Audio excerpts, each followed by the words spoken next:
Senator Mwaura, Senator Omanga wanatolewa katika chama ya Jubilee. Na mimi ningetaka niseme chama ya Jubilee maneno yake iliharibika tu wakati tuliitikia yule mtu tuliambiwa na rais tupeleke nyumbani akuja katika chama yetu. The time we allowed Raila Odinga to come to the Jubilee party and meddle with our affairs, that is when the rain started beating us. Na ningetaka niseme hii maneno yote ya jana ya senators kutolewa, ile kitu wanafanya ni intimidation. Because I want to ask a very genuine question. Mimi niliona Kibera by election, party members who are members of parliament, like Maina Kamanda, even Waiguru who is a governor, wakienda na kukampenia candidate ambaye ni wa ODM. Hawakuulizwa swali.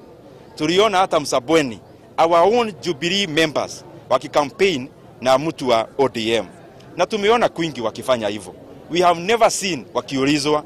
Hata rais wetu alienda Joho akamletea mtu hapo, akasalimia kule Msabweni, mtu ambaye ni wa ODM. Na hatukuona anything being done on those party officials and our leaders. Lakini sasa hawa maseneta, can you just imagine?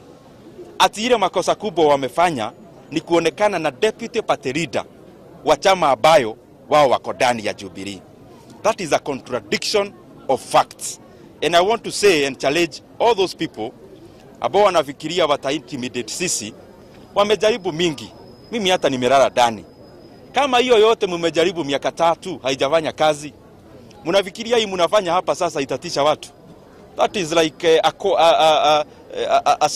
a child's choir. Tumezoea masida mingi. Mmetoma DCI, mmetuma KRA. Sasa mnafikiria kututoa kwa chama hiyo ndio itatisha sisi? I want to tell Tuju, wewe hata hukuleta hata kura moja tukichagua Uhuru. Wale watu walichagua Uhuru Kenyatta ni sisi. The people who campaigned for him, it is us. Na kama kazi yetu imekwisha na sasa tumekuwa takataka, sasa ni kutolewa katika chama, tunyeshewe huko nje, ni sawa. But I want to challenge this administration. You only have 1 year of intimidating us. And you only have mwaka moja tu ya kutisha raia. Hiyo mwaka inaisha, watu waende nyumbani, tupate serikali ambayo itaheshimu maoni ya kila raia na viongozi wote. And I also want to say, this thing of senators being expelled is connected with Senator Kang'ata, ambaye anataka kutolewa leo, na kama sio leo ni hivi karibuni kutoka katika chief whip wa Senate. Sasa wanajaribu kubalance. Unajua when you are expelled, sasa wataona hao kura zao hazitahesabiwa.